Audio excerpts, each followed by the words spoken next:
introduce her to the day students, but her message should be conveyed to the night students as well. Because in America, you do have a choice. You have a choice. You don't have to be a Democrat or a Republican. There are other parties out there to serve your interests. And you must know what their platforms and agendas are, especially the New Alliance Party, because it's serving your interests. People like Governor Cuomo, who just was recently re-elected, who are trying to eliminate mostly everyone in this room with his budgetary cuts, will result in severe closing of class sections and firing of adjuncts, so many of you will not return in September. But without further ado, I will introduce Dr. Fulani, and she will speak to you about the New Alliance Party and the revolutionary mentality of the 1990s.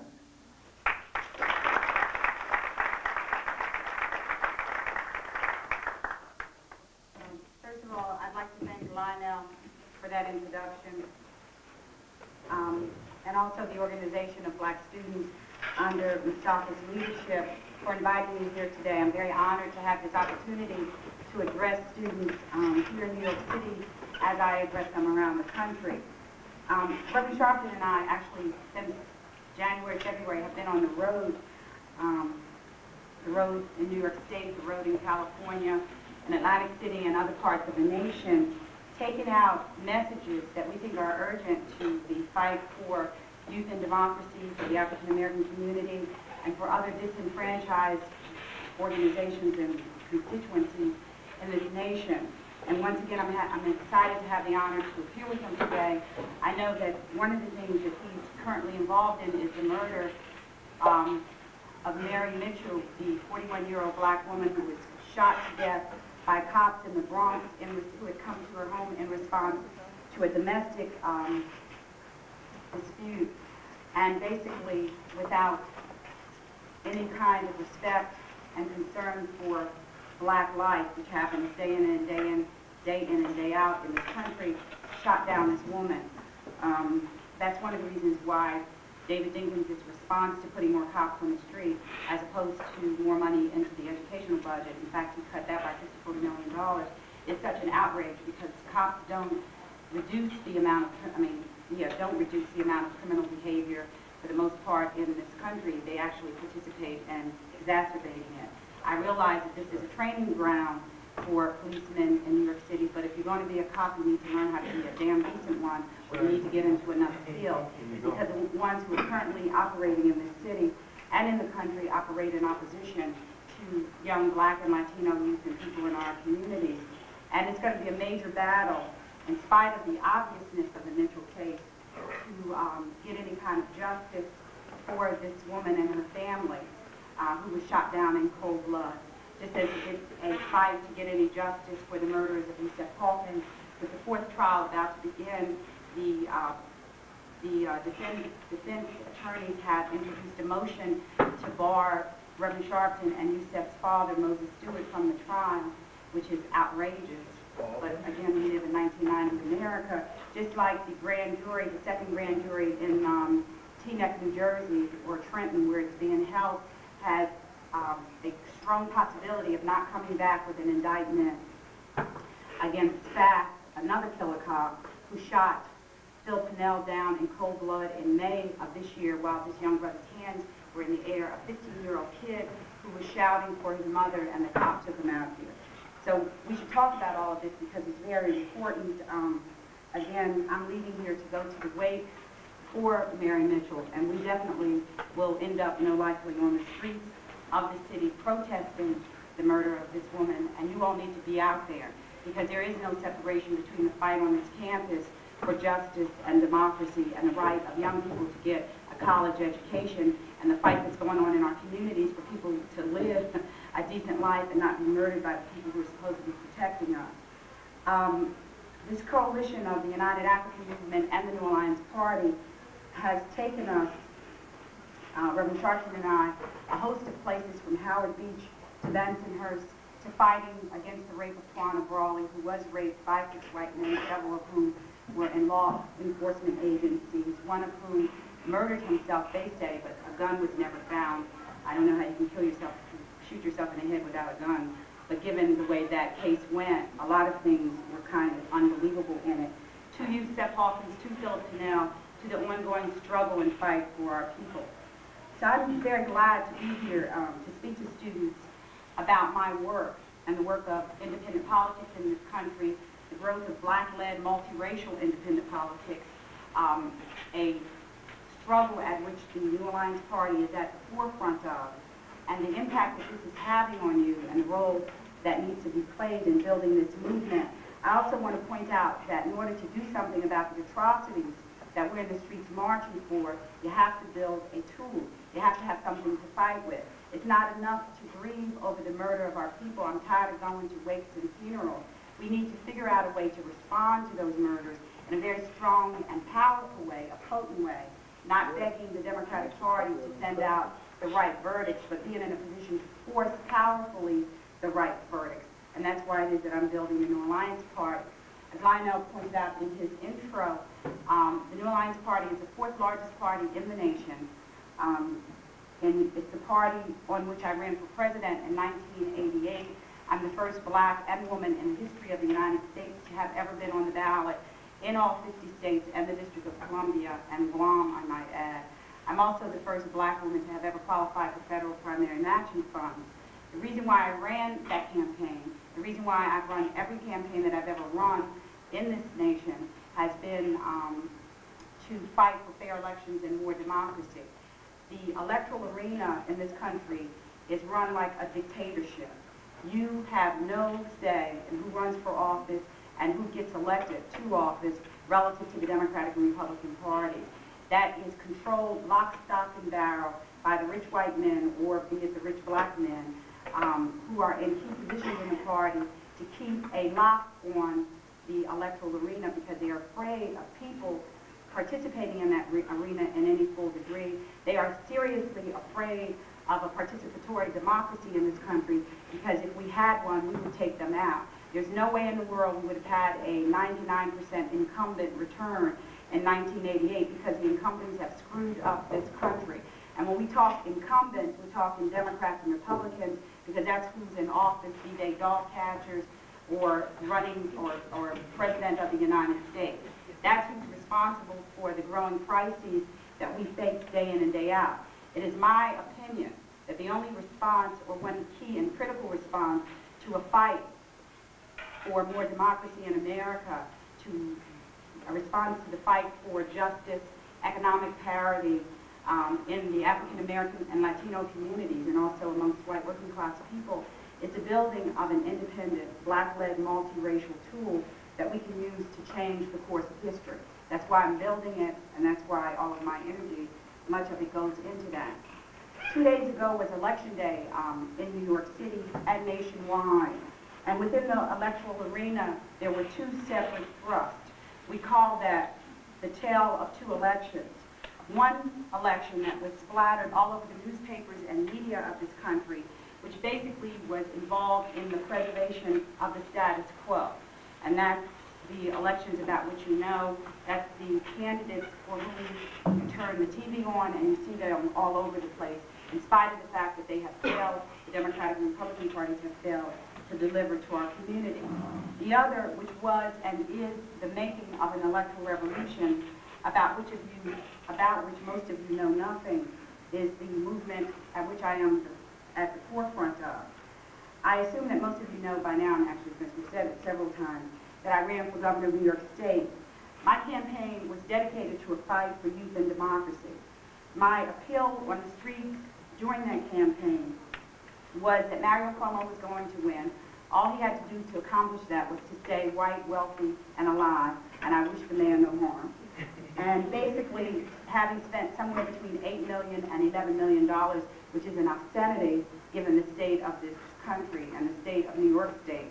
But nevertheless, having spent that, he was a guaranteed shoo-in. The issue was going to be if the African American community, the Latino community, our young people, people in the homeless communities, the disabled, basically people who are in unions which are currently being busted up in this state, people who are imprisoned primarily because they are poor and of color. If any of those people were going to win as a result of Tuesday's electoral process. The answer that I took out across New York State was yes, if in fact people in the community would do what it was that I was asking them to do. And basically what that was to use their vote in the way that Malcolm told us in 1965 that we needed to use our vote as if it were a bullet. He pointed out in the Ballot of Bullet speech, many people quote that speech or talk about the title of it, but they rarely talk about the essence of it.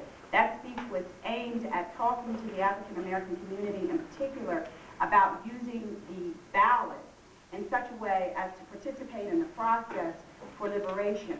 Malcolm made it clear in 1965, America, that there were only two ways through which people fought for freedom, and that was either the ballot or the bullet. And he pointed out very clearly that in the African American community in this country, we constantly use the ballot in order to empower and enrich other folks. And that what we needed to learn how to do was to use it as a way to enrich our struggle. And that if we were frightened, unable to use the ballot in that way, Malcolm pointed out that there was no hope, obviously, that we would ever use the bullet. He said in 1965 America, Harlem needed to get registered, and they needed to get registered not as Democrats or Republicans, because that would be stupid to do, but they needed to get registered as independents and use the electoral arena as an arena in which they continued and deepened the fight for their independence, our independence and liberation. Now, a lot of people don't think voting is that hip. They think that demonstrations are hipper, and they may look hipper, but the reality is that you can't rock the boat of this nation by just demonstrating. It's extremely important that the fervor of demonstrations end up in the voting booth, because otherwise, the people who you end up demonstrating against, you then go out and you vote in behalf of. It's kind of dumb to stand outside of Gracie Mansion and tell David Dinkins that you don't like the way he runs the city, and then come out on Tuesday, November 6th, and vote for his boss, who basically he is in cahoots with relative to running the city. So people need to get hip about what's hip. I spend a lot of times on stages a lot with brothers who have on, you know, very deep dashikis and all of the right kind of accoutrements relative to African dress. And they say things like, well, we need to arm the class. And I say, well, that's an interesting thought, given that the cops have all the arms at the moment. Why don't we just do one thing? Why don't we take this opportunity to boycott the Democratic Party? And these brothers start running for cover, out of doors, climbing out windows, hiding under tables, because of the deep hold that the Democratic Party has over this community, the African American community, and this nation. Malcolm really meant it when he said, by any means necessary. And those any means is learning how to take what exists in this nation and convert it into a tool of power for our people. If we can't do that, then we're in a world of trouble. There is nothing hipper in the United States of America in 1990 than to be able to march tens of thousands, indeed hundreds of thousands of people into the electoral booth, into the voting booth, and pull a lever that allows for you to take on some of the nastiest, most ruthless, ugly forces in this nation who are responsible for screwing up not only domestic policy, but also foreign policy. Many people ask me my position on Africa. As far as I'm concerned, the responsibility that we who care about Africa have in this country is to build something in the United States so that we can get it off the back of our people, be they in Africa, Latin America, or the Caribbean. That makes a big difference. It's fine. Culture is extremely important. I support African American culture to the millionth degree. But you need politics, and you need to find a way to make sure that your culture expresses a politic that advances our people. Our people in Africa don't merely need us to look like them. They need to know that they can depend on us. And the only way that you can do that is to build an organization that's strong enough and powerful enough to challenge those forces that therefore at this moment control the African continent. That's what Africa means to me. So basically what I did with my campaign for governor, I went out on the streets and said, look, we need to leave Cuomo to win by any means he can and use our vote, the black vote, the vote for democracy, in the white community, the Latino vote, the gay and lesbian vote, the vote in opposition, a protest vote, to send a message to Mr. Cuomo. Mr. Cuomo campaigned on a mission statement that said he had built the most prisons in the history of any other governor of this country, in the history of this state. Now that's deep, because we know who are in those prisons, and if you don't, you need to go visit them. They are filled with people of color. There ain't no rich people in Comstock and Attica and Mackinac and on and on and on. Those are our people. That's who's up there in those prisons. That's who populates them. That's who's destroyed by them. That's who's harassed by them. So basically, Cuomo came into the black and Latino community, as well as in the whites, but in particular in the African American and Latino communities, and said to y'all, I'm running on a platform of having incarcerated your folks, and I want your vote.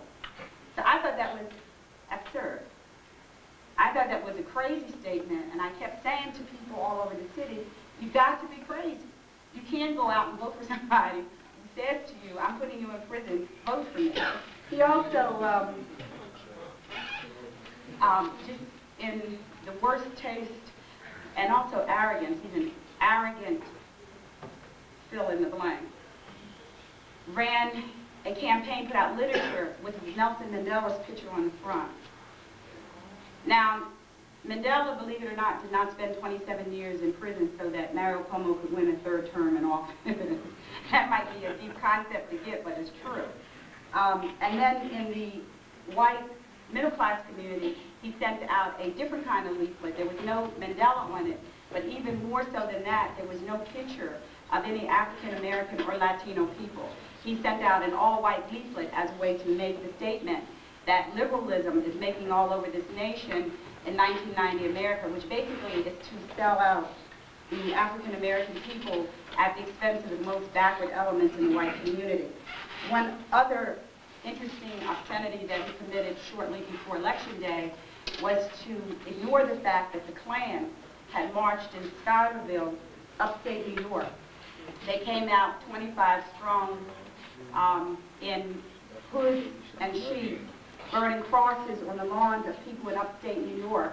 And not one peep has come from Mr. Cuomo, again, who's supposed to be the liberal of the decade, or Robert Abrams, his top cop, who's much more interested in persecuting Alton Maddox and Reverend Sharpton and disbarring Seaver and Mason and Alton and other progressive attorneys than they are in standing up against the Klan. This is serious. So given that that's Cuomo's legacy, I didn't make it up, that's his practice, that's how I know who people are. It's very critical, was very critical that we as African American people, along with our supporters in other parts of the state, send a message to Mr. Cuomo about our dissatisfaction. So I put this word out on the streets, and I put it out in a way that grassroots organizations put things out. Cuomo again raised somewhere between $8 and $11 million. We raised $200,000. It costs more than that to do a commercial on TV. So we used a lot of radio advertising, but we went out on the streets and talked to the people, as many as we could in the 8 months that we conducted the campaign. And people responded, and I want to talk about that response and what it means both nationally and locally. I received about 35,000 votes from people statewide, which was 15,000 short of the number needed to get a permanent place on the ballot in New York, so that when you run for office as an independent, you don't have to collect 1 million signatures. It also was 7 times the numbers received in 1982 when Knapp attempted to get ballot status in the state, and it was a 40% jump over the 25,000 I received in 1986. I'll come back to this. So the tale of 2 elections. There's the big guy, wealthy, all over the newspaper, running around talking about how they're going to change the world, in spite of the fact that most of them have been in office for 15 or 20 years and they haven't changed a thing. In the midst of this election day, which was shaped by an anti-incumbent outrage, people were pissed off. They were saying to the incumbents in office that they wanted them out. The New Alliance Party won a number of significant battles, and our ongoing black-led populist challenge to the 2-party monopoly, that is the Democratic and Republican Party. In Minneapolis, now on Tuesday ran an African American, a lesbian sister. Her name is Sandra Coleman, and she won 41% of the vote in the race for county commissioner against a liberal candidate who was expected to win 90% of the vote. In Illinois, Martin Ortega, a Chicano activist with the Illinois Solidarity Party, won over 8% of the vote for University of Illinois trustee. The Illinois Solidarity Party is a progressive party in which the New Alliance Party works, and we needed to keep 5% of the statewide vote in order to maintain it as a party.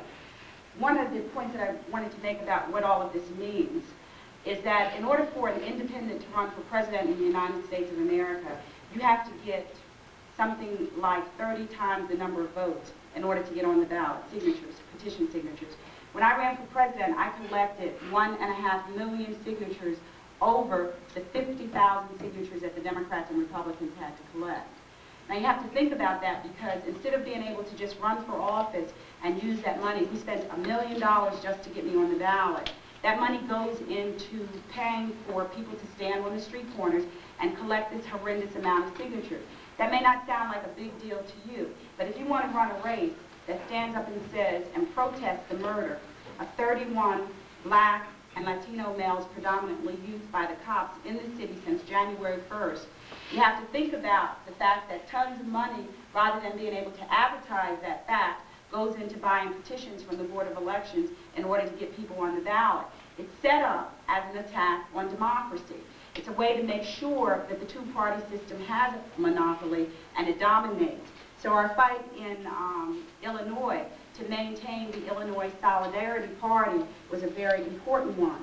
The ISP ticket in Illinois was headed up by Dr. Jesse Fields, whose campaign was endorsed by Reverend Al Sharpton, who traveled to Chicago last week to give her his endorsement. And Dr. Fields polled 35,000 votes. We also had an initiative on the ballot in Massachusetts called the Fair Ballot Access Initiative. In order to get on the ballot to run for president again in Massachusetts, you have to get 35,000 ballot signatures. That means you have to collect 70,000, twice as many.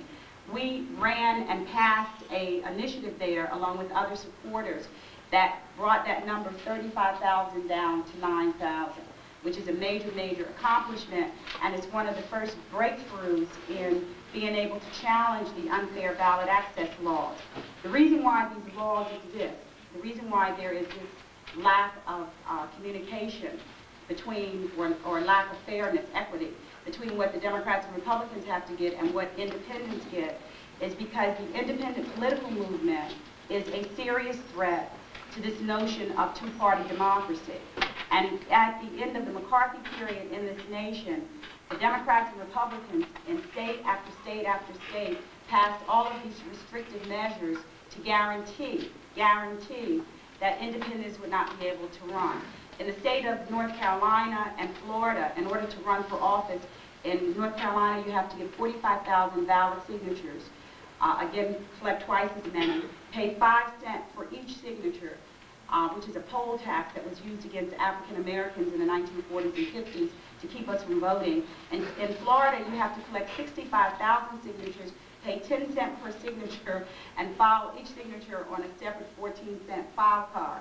Now, Bush, your president, was running around a few short months ago, worried to death about the elections in Nicaragua and how they needed to be fair, and we sent, he sent his team down there to watch them, when you can't even have a fair election in the South Bronx. It's an outrage. We've never had a fair election in the United States of America, and if you think we have, then you should stop reading 7th grade civics books and come out with me on the campaign trail. There is an effort, a mighty, mighty, mighty effort to make sure that we never, ever run a fair election. That's what independent politics is all about. This country loves democracy if you're talking about it in Eastern Europe. They fake love for it if you're talking about it in South Africa, because they're full of it. If they cared about democracy in South Africa, there would be serious sanctions really implemented against the South African government. But they like democracy when it's so far away you couldn't touch it. They don't like democracy in North Carolina. They do not want democracy in Harlem or East New York. They cringe at the thought of it in the Midwest or Southern states. And as a result of making sure that we don't have it, they have gone out of their way to guarantee that it is a fight for independence to run. Many people relate to the independent political movement as if everybody who's an independent, meaning not a Democrat or Republican, is either a communist or a coup. And that's been organized as a response. People want you to feel that way. They want you to be afraid of independent politics, again, the powers that be, because what that does is challenge their stronghold over you. Out in California, we ran another openly gay candidate. His name is Jim Mangia for San Francisco Board of Elections. Mangia won 36% of the vote in the African American community and 39% of that vote in the Bay Area gay community. The vote for Mangia is a sign of NAP's success in building an independent alliance between these two constituencies, blacks and gays, that are so often set up against each other by the Democratic Party. One tool that the Democrats use nationally and locally is the splitting up of different groupings and constituencies so that we can never come together and win anything. In this city, it oftentimes looks, in addition to the gay community, an attack on black and Latino unity. So the Democrats will run black candidates deliberately against Latino candidates as a way to make sure that those communities don't come together and vote, which means that we could never vote anything or anybody out of office in our own behalf, because that alliance is a very critical and important alliance.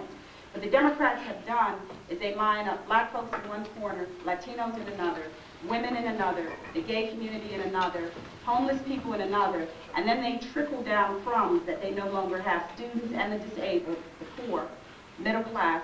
They split us. And they come into our communities and say things like, I really want to empower you, but I have all of these other pulls on me from all of these other different constituencies so that I can't do it. What that ends up doing is we're at each other's throats fighting and raising hell while the Democrats and Republicans make big, big money off of the suffering and decline of our people. Also in California, the Peace and Freedom Party, which is the only socialist party in the country with ballot status, needed 2% of the vote to remain a ballot status party. We ran a candidate, a Chicano woman whose name is Elizabeth Munoz.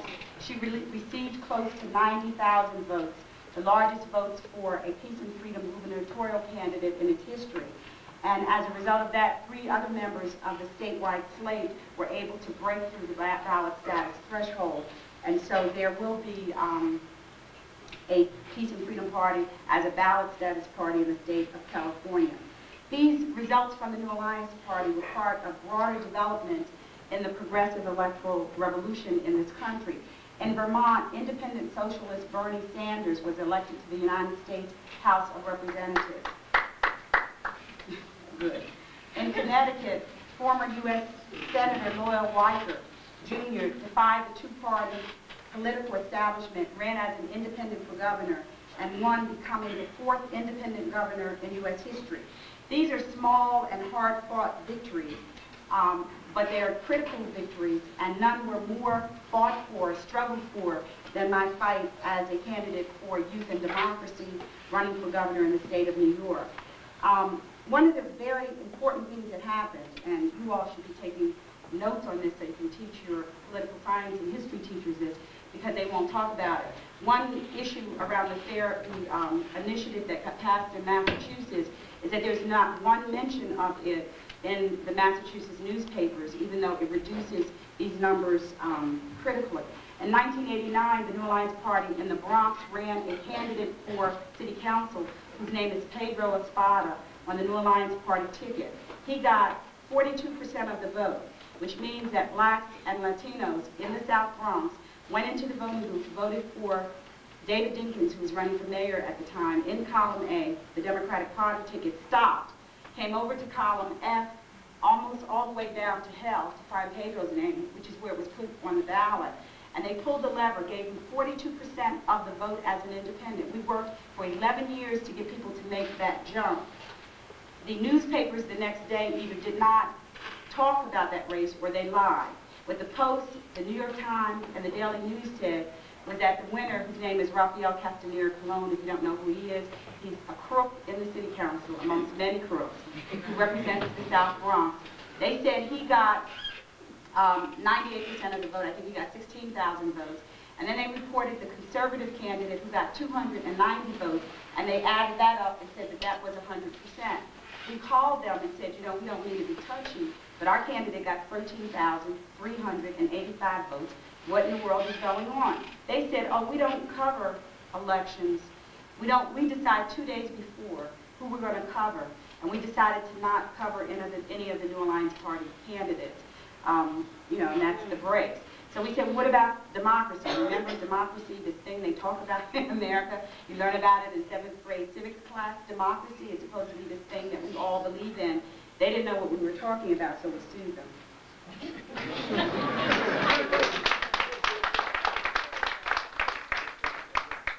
Anyway, so highlights, and then I'm going to say a few more things and then open up for questions. So one of the major things that happened, and you won't read about this in the media in this country is about as free a press as I am white. It's extremely, extremely anti-black. It's anti-everything that institutions in this society are. It's racist to the core. It talks about black people and our young people as if they're thugs. It does all kinds of things that need to be challenged. So you're not going to read about this in the way that it needs to be written about. Mario Cuomo was the only candidate running for governor who anybody thought was going to win. I don't know about Renfrew because he seems to be somewhat slightly out of his mind. But it was clear that Cuomo was going to win. So Cuomo was supposed to win in a major way because he had spent all this money, he was the incumbent, and none of the other candidates could challenge him monetarily or otherwise. They were expecting that Mario Cuomo would get somewhere between 75 and 80% of the vote. On Tuesday, November 6th, Cuomo got 51% of the vote. Now, y'all should clap for that, because I'll tell you why.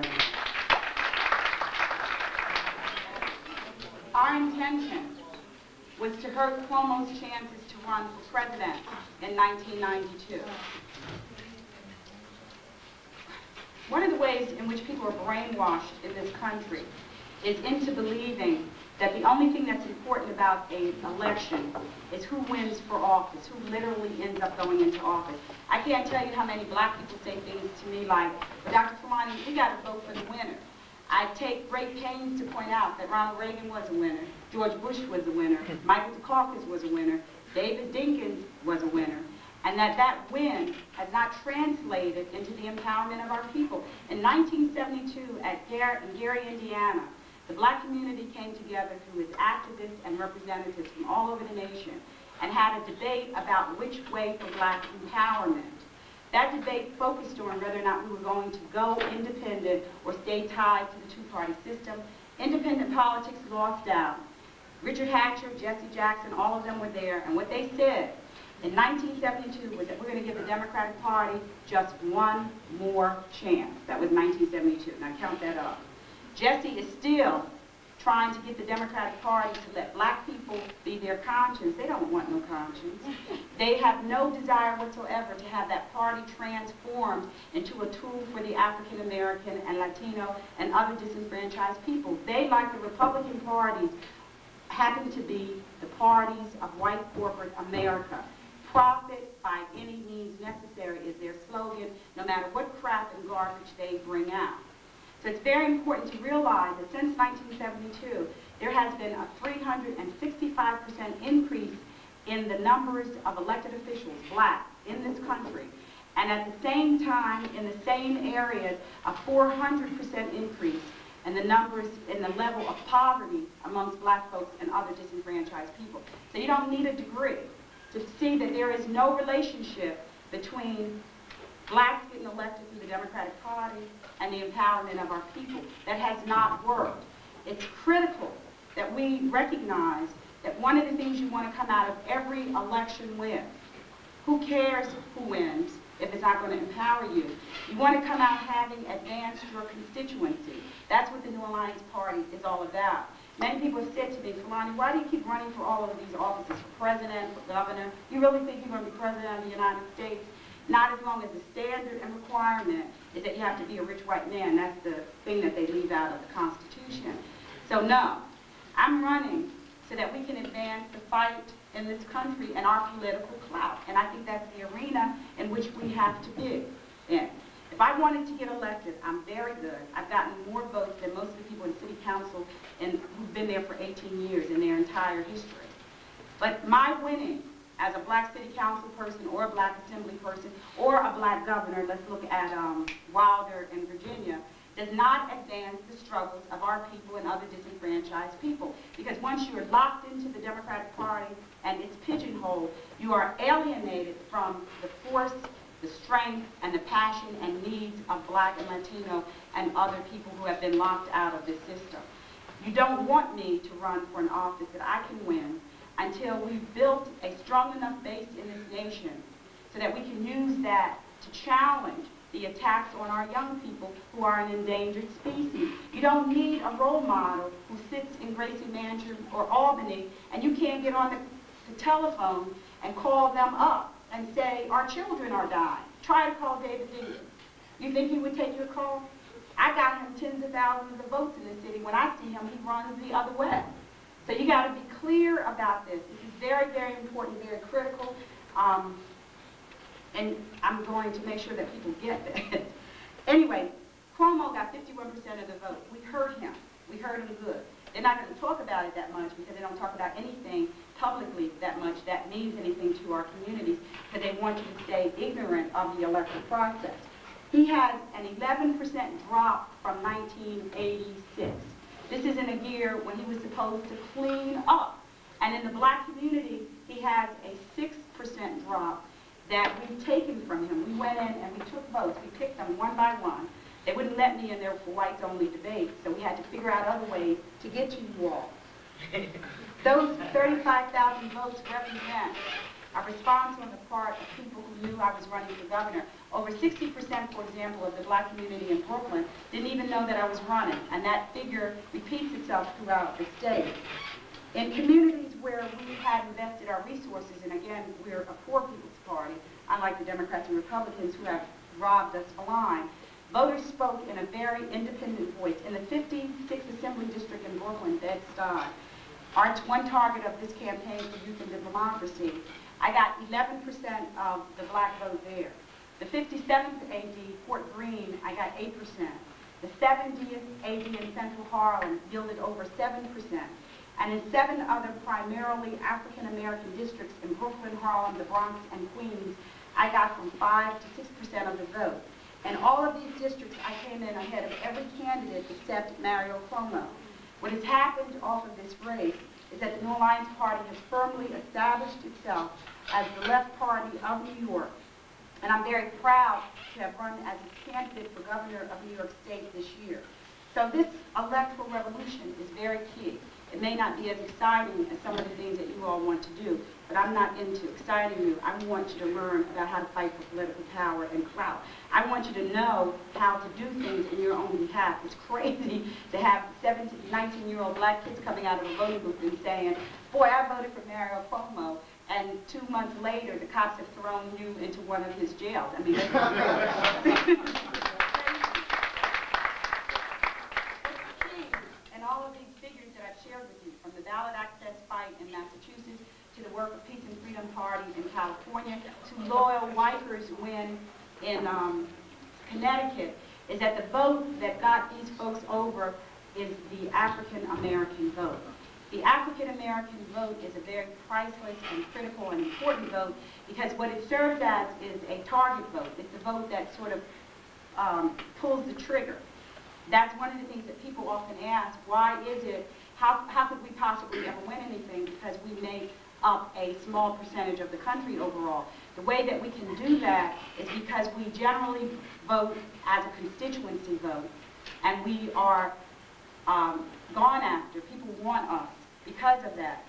The people who are at the forefront of the electoral revolution in this country in 1990 America are the same people who were at the forefront of the civil rights movement. That's the African American population. That is not to the exclusion of Latinos, of Native Americans, of Chicanos, of people in the gay and lesbian community, of women, of white folks, of anybody. We welcome the support, unless you're crazy, of this fight for justice and democracy on the part of all people. But who is essential in making this revolution, who must be at the forefront of it, is the African American people because of our practice historically.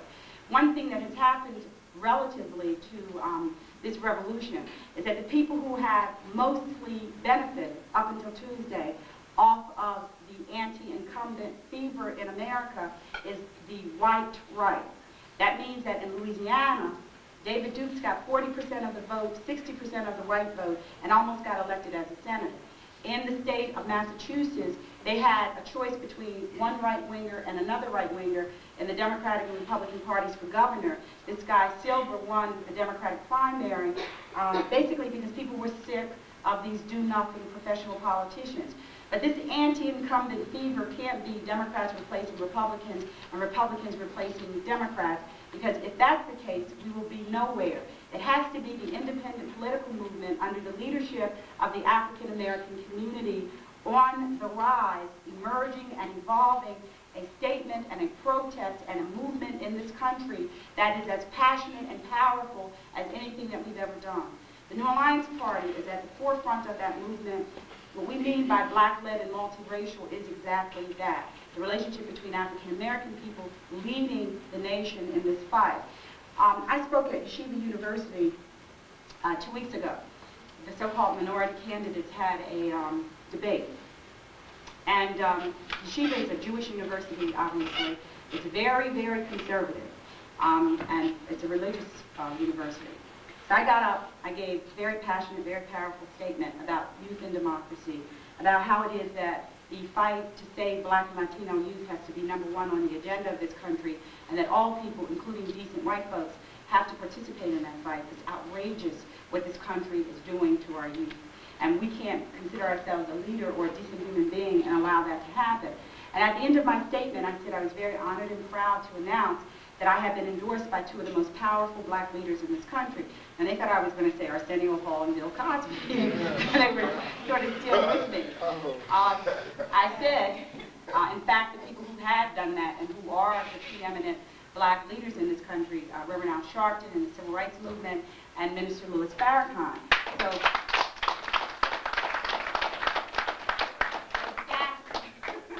a gasp went up in the audience, and it wasn't even like an angry gasp. It was much more like, don't you understand where you are, lady, and what you just said?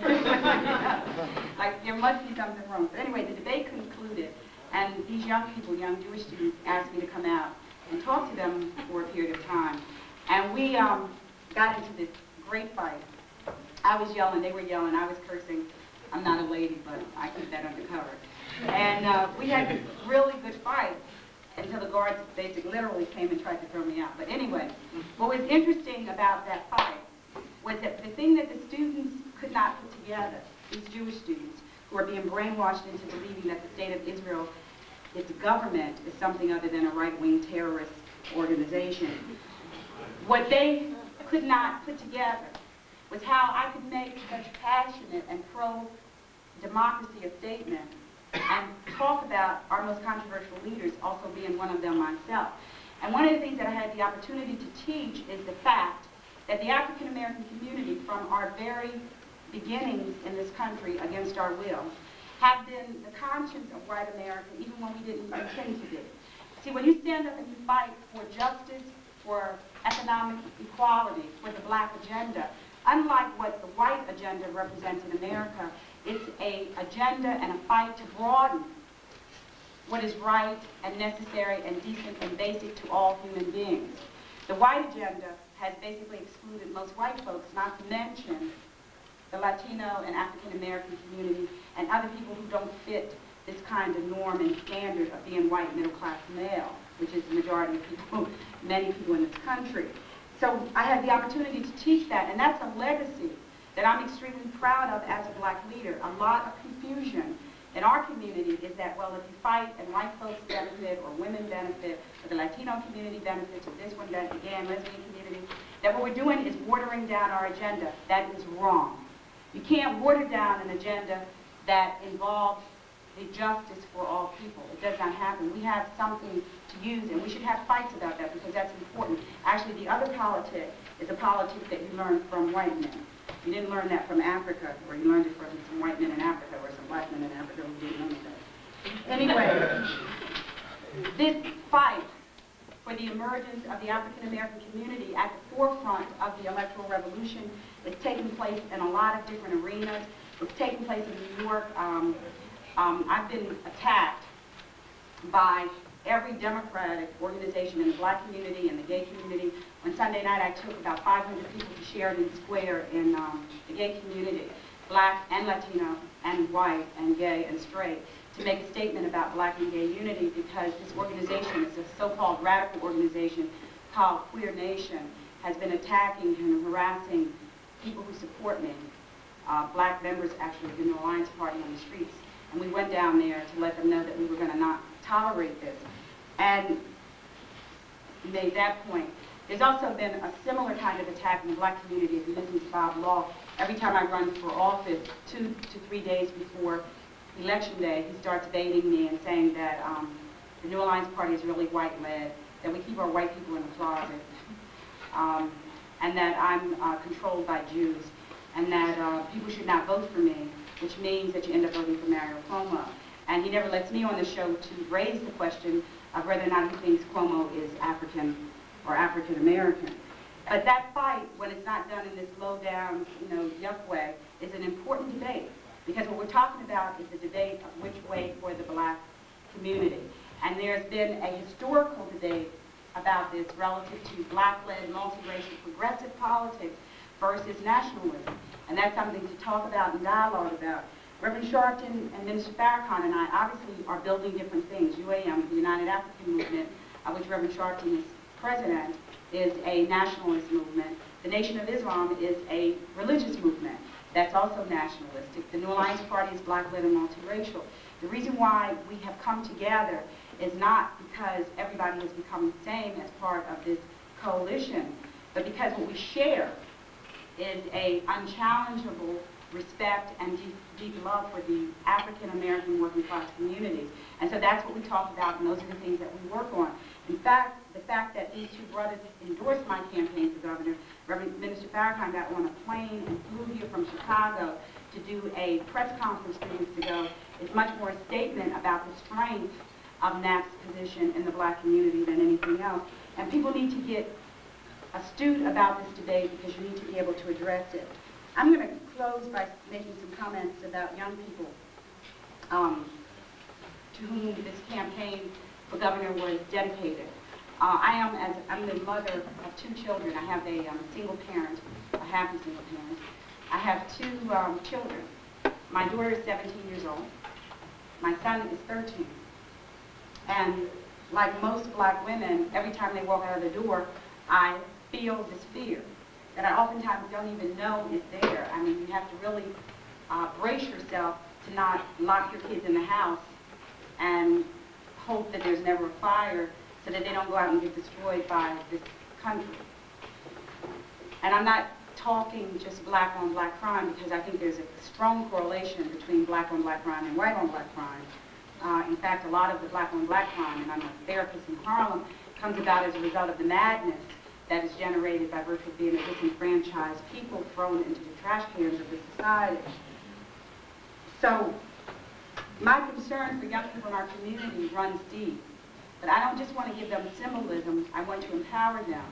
Over the last 5 weeks prior to Election Day, I've registered over 16,000 black and Latino youth between the ages of 18 and 25, and also a number of thousands of people in the homeless shelter.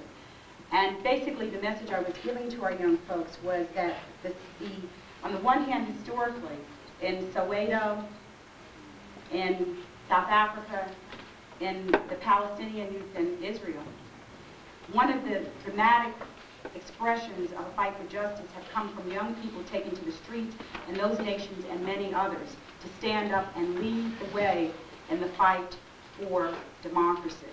Here in the United States, we also have that legacy amongst our youth, a legacy that oftentimes is not respected unless it's white middle-class youth.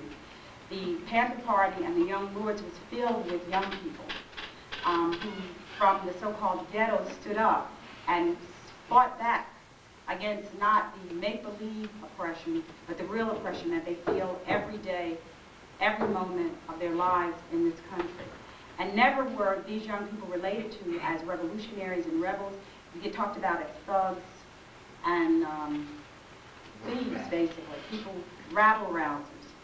And that's something that we need to recognize. I've been outraged, for example, at the Central Park jogger situation.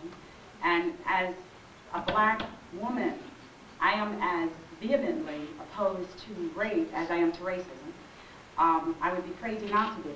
But I'm also not stupid. I know that those young people who have been convicted and the ones who are about to be convicted in that case have not received a fair trial. They were rounded up off the streets because their skin was black. And they were used by the white, male-dominated media that doesn't really give a damn about white women getting raped, let alone women of color, unless they can use that as a way to generate fights between blacks and women. That's all they're doing. The New York Post, in its scummy coverage of this case, along with the Times and the Daily News, have no commitment or concern to that woman. They are full of it. What they have is a deep institutionalized racism, and what they created is a Scottsboro situation. And in this city in 1990, if you stand up and say that, or if you, like Reverend Sharpton did, take Tawana Brawley to the court to make the very, very important statement that there is a double standard when it comes to the rape of women of color and the rape of white women, attacked and otherwise. If you do that, you get baited as being pro-rape. This country is crazy. What people have to stand up and do is anti-rape and anti-racism, and to protest very strongly the injustice involved in how this case is being done. They relate to young black men and Latino men as if you're animals. And if you want to talk about animalistic, let's talk about the invasion of Panama, the destruction of Grenada, the attacks of people of color that has taken place by this country from its very inception. They say, where do our young people learn about violence? What better teachers have we had than the people who have told us?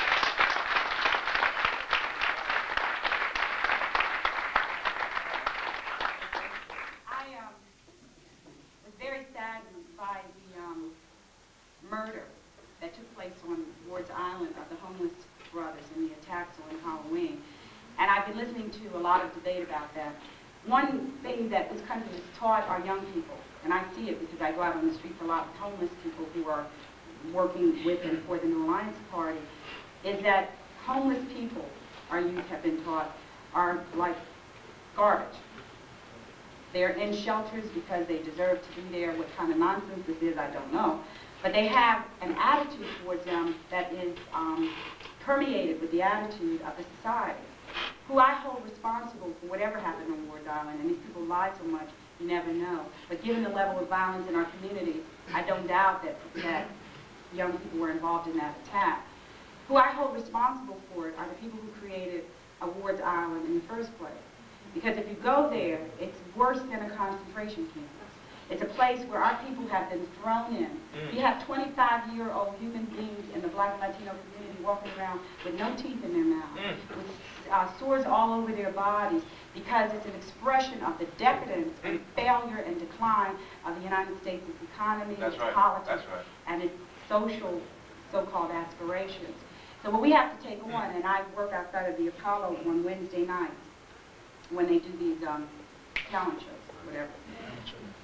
When I see our youth look at homeless brothers and sisters as if they are the stench of the earth, I say to those brothers and sisters from the shelter, you go over there, and I take them by the hand and I go with them and I say, you tell them that 20 years ago you were marching in the streets so that they could get into the schools that they were in, that the stench that they smell comes from the stench of a society that has given up on our people, and that you be damned, they will not walk away and relate to you as if they have not to take you seriously as a human being. So I wanted to raise that because y'all need to check yourselves out. I'm not just talking about brothers and sisters on the street corner, which I'm sure all of us in one way or the other on the street corner. I'm talking about the kinds of attitudes we learn. Ain't the homeless people black enough? Let's talk Africa. Let's talk what's black. You can't just be black if you can afford to look like an African queen and king. Actually, that's some of the people who are running around here working for the FBI. We need to be filled with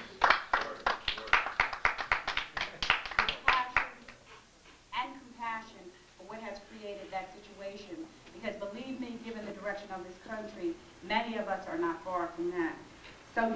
have to provide leadership. I went out and brought every tape, copies of that 2 Live crew ever made. I'm not afraid of pornography, which is mostly whatever nasty as you want to be is. I bought it to make a statement, because this censorship stuff that we're getting caught up in around the whole issue of morality and what's moral and what's not moral. I mean, we on the one hand preach against the white man, and then we go out and we try to use the system of morality. The reason why they're coming after those brothers is because they hate black youth.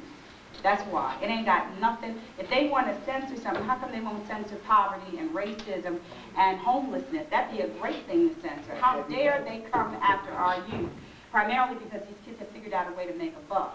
What I want them to do is turn that kind of brilliance as young people in the same way that they've come into the cultural arena uninvited, marched in, taken rap, made it out of all kinds of pieces of things into a very powerful statement about the outrage of our community. I want you to take that outrage into the political arena. The Democrats and Republicans don't want you there. They don't want your vote. They think you are the scum of the earth. They might put a few of you at the top. You know, they have classes for hacks and training, but they don't want you. I want you. The independent political movement wants you. And I have backed up my wants by virtue of my practice, by building a movement where you can go and rock the very foundation of this country. And that's how come they ignore me, and that's why they do all these attacks, and that's how come they got these black folks running around blacker than thou, which is another disease in the black community, making all these statements. Black is what black does. Black ain't just reading the latest book or quoting the right passage from Malcolm. It's building a movement in this country that allows for the growth and development of not only our people, but of people as a whole. We need to save this world because the folks who are running it are out of their minds. So I'm very honored to be here. Y'all need to learn this stuff because I need for you to be part of my army. If you want to be in the Democratic and Republican Party, fine. If you want to be free, if you want to fight for justice and democracy, if you want to be a force to be reckoned with. Reverend Sharpton and I spoke to young people in the Crips in California. There were 2 candidates running for governor up there. Both of them, the Democrat and Republican, were supporting the death penalty. And Liz Munoz, the sister who got the 90,000 votes, the Chicano sister on peace and freedom, I was running her. She was the only anti-death penalty candidate. So I took young people. We met with the Crips. They walked into this room. I think they thought we had completely lost it. And we said to them, you know, y'all think you're bad, but the government in this state is about to pass some laws to fry your ass, basically. What are you going to do about that? So we organized them in a 2-hour meeting to go out, and in a 10-day period, they signed up 1,000 members of the Crips, registered them to vote, to go out and vote in opposition to the death penalty. And it was so moving and so powerful because just like if you drive through the streets of New York, if you drive through the streets of California, you see all of this youth standing on street corners with nowhere to go because this country has denied them a future. And we have an obligation and an opportunity to turn that around. If you want to work hard, if you want to build a movement, if you want to run for city council in 91, because we're going to shake up those races and teach the city council and its black, Latino, and white madness a thing or two, then you need to join the New Alliance Party, build a chapter on this canvas, take the word out across the city and state, and follow me, love you dearly.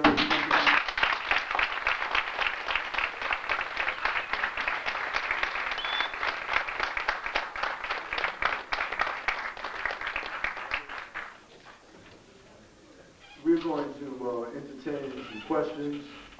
I think this was a very interesting lecture, very arousing, very enlightening. If anybody has any questions, please raise your hand and we will call upon you. And along with this information that we've received, first let me say, we are still waiting on the arrival of Reverend Al Sharpton. However, if he doesn't come, we're still going to carry on with the program. And we appreciate everyone coming. And, you know, this has really been very, very enlightening. One thing I would like to add is that when, to an audience this size and this beautiful, it takes everybody in here to take a stand, whether you agree or disagree with what's being said. it's very, very important for the survival of our people that we go out and do something. Join some organization because they're out there. A lot of people say, well, what's going on? You got the Nation of Islam, you got the United African Movement, you got the December 12th. There's a lot of things to get involved with to make some type of change. Because if we don't, we will be eliminated just like the Indians were exterminated. Right. Them trying to hire 9,000 more cops in lieu of the budget cuts that this system is facing. It's no joke. They're not going to cut building jails. That's the thing they're going to continue to do. So our people are at war. We're being assaulted on every level. And then any time that we can get somebody here to address this and find a way out, we must take action.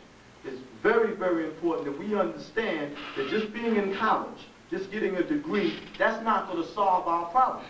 Many of us here are in fantasy land because in Crane's business report, they said only 1 out of 4 people who are of color who get a degree will ever get the jobs they want. That's not to say that we shouldn't strive to get the degree, but we should also strive to look in terms of doing something for ourselves, supporting black businesses, black organizations, and they're there. You got City Sun, you got WLIB, you got WBAI. There's information out there for us to use. And it's a very, very serious day and time. But on the other hand, with the gloom, there's a lot of hope. Because I think the circumstances that have happened to us, we're beginning to realize that we have to come together. There's no more, that more and more people are becoming disillusioned with the blatant racism in this system. Anytime that you can see thousands and thousands of our people overseas, and you have a president that could veto a civil rights bill, but at the same time tell your people to fight and die for some oil. You know what you're saying.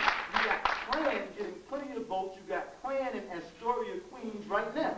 So instead of getting angry and fighting against one another, we need to take some anger and take it to the people who are perpetrating this madness on us. So if anybody has a question, please raise your hand. I want to know what can be done politically to remove cops that kill innocent black people. The brother asked what could be done to remove cops that kill innocent black men. People, right. One of the reasons why I set out to register young people to vote and to vote for me. I told them if they went to the voting booth and voted for Mario Cuomo, their heads would fall off. Was for a very simple reason. Nationally, in the black and Latino communities, only 8% of you all are registered to vote. You just don't appear there. And so when you're murdered by cops who happen to work for the city government, that's who hires them, Cuomo and state government, they don't have to worry about anything because you can't pressure their bosses to do anything. You're impotent. You have no power. Y'all look militant and wear the right kinds of medallions and T-shirts, but you can't vote that in this voting booth. You have to be registered to vote. And then you can put pressure. They don't listen to this other stuff. They sometimes come out and join demonstrations. But these people will only respond to you having political clout to do something about what's happening to you. And I think that that's an extremely important vehicle that must be used in order to put pressure on them. It's very, very critical that we be in a position. Otherwise, there is not a more arrogant grouping of people in this state than the police department and in the country. I mean, they killed Phil Pinnell in New Jersey, and then they came out in the streets and marched in T-shirts to support the murder of this young man. So we need to be in a position not to beg, not only to demonstrate, even though demonstrating is important, but to exercise political muscle. This is a question more directly to FOI. How can we put some pressure on the KKK and the story of Queens? Because I lived here. And we want them out. We want them out. Plain and simple. How can we form a little group or organization where we can put enough pressure for them to move out of here? Well, I know regularly on Wednesday nights at 7:30 at the Slave Theater, the United African Movement, they deal with that. As many may know, Al Sharpton and many other brothers and sisters have gone out there with busloads to do that very, very thing.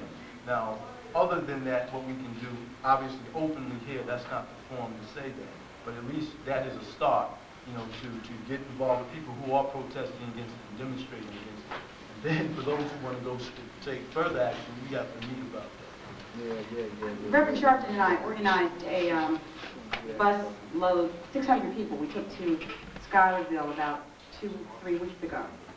And then we went back out to, whatever his name is, the guy's house who's the Grand Dragon in Queens. Once again, one of the reasons why the Klan has stepped out, one of the things that it was doing was testing the climate to see if it was going to be able to get away with it, to see if they could stand up and do whatever they wanted to do in New York and nobody would respond. And the reality is that the only leadership that responded was myself and Reverend Sharpton. The elected officials said nothing. Other people didn't come forward. The 600 people who came on that march came from the community. Again, you have to put that kind of pressure on. And the reason why Sharpton and I started to work together was to bring together the civil disobedience movement, which I think he's given a particular and brilliant twist to, off of his training with Dr. King, together with the electoral fight, so that what you generate in the street also makes it to the voting booth. So again, the people who run, how come the elected officials are not camping outside of Hoff's or whatever his name is, house? They know where he lives. We looked his name up in the directory and got there. They at least are that smart. But that's because they don't fear that you all will do anything if they do not respond.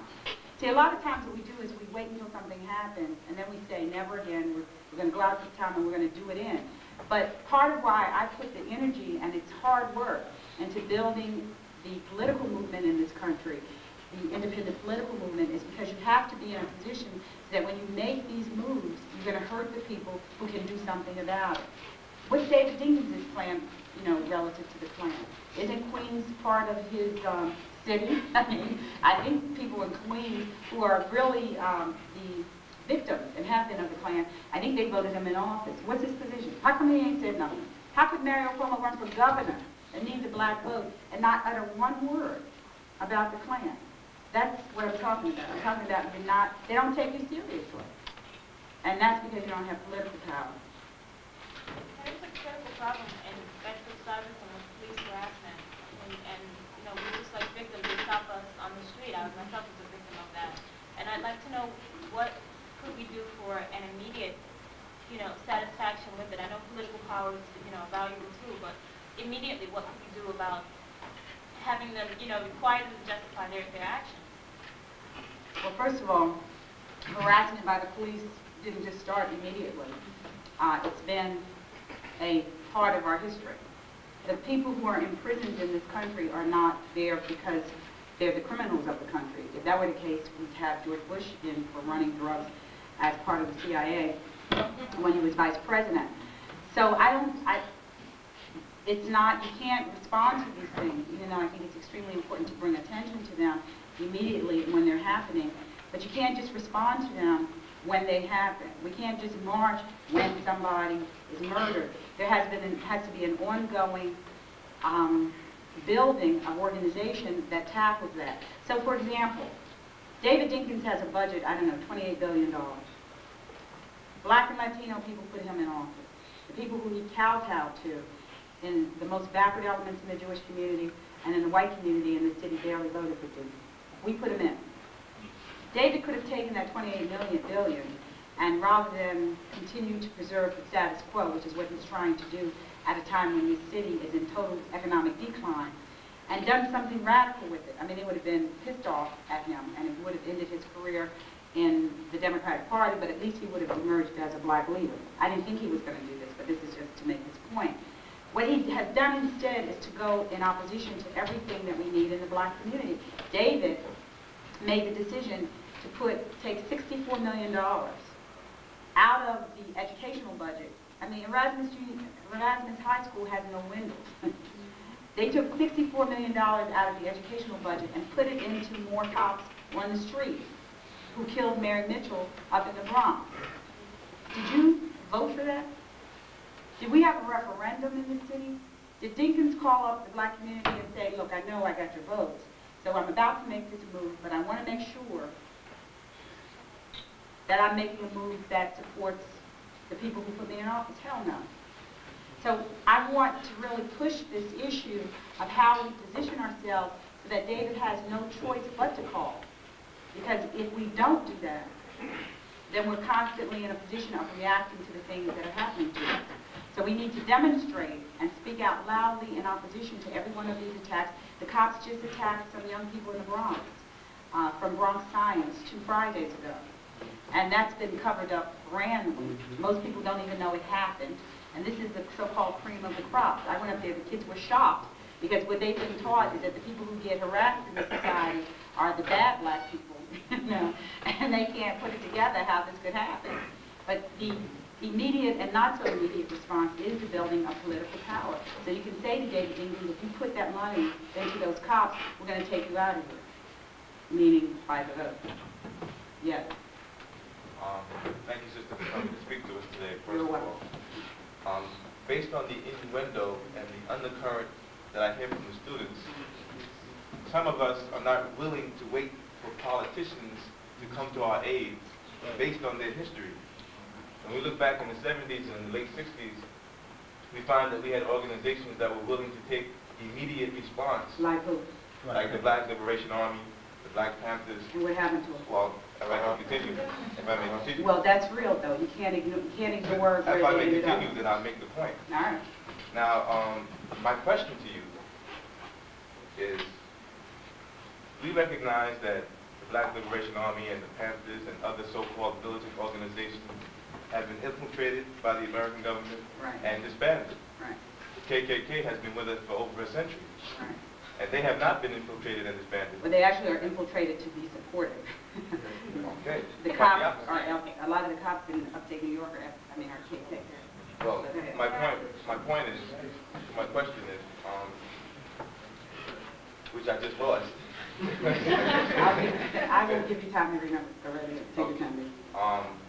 As I mentioned, to reiterate, as I mentioned, the youth and some of the more militant, so-called militant-minded people are looking for immediate satisfaction. Do you rule out so-called terrorist acts as being an alternative? Terrorist act being one as, for instance, we find that, as you mentioned, Pennell was murdered in New Jersey. We find that the justice system in America is definitely unequal and does not give equal justice to our community. But we recognize that there is no justice in American courts and in American government and in American politics. And we find that the same injustice is going on in countries all over the world, whether it be in Lebanon, whether it be in Kuwait, whether it be in Panama, and they are taking to the streets. The people are not waiting for their leadership to tell them how to be angry. They're not waiting for leadership to tell them where to march and here's a permit. You can march down this street and don't do this and don't do that, despite the fact that we have taken your son or killed your mother. Do you rule out the possibility or the right for terrorist activity by our youth as a form of justice to say we're not going to take it anymore, because we are not? Some of us are not going to take it anymore. Well, that's a very good question. I don't rule anything out in a fight for liberation for African American people, but I do think it's very important to have a look at what's militant and what's radical, because everything that looks militant and radical is not. One of the reasons why, when our young people who currently have guns are shooting each other, is because a lot of them figured out that it's easier to shoot each other than it is to shoot the cops, because basically the cops are in a position materially to destroy them.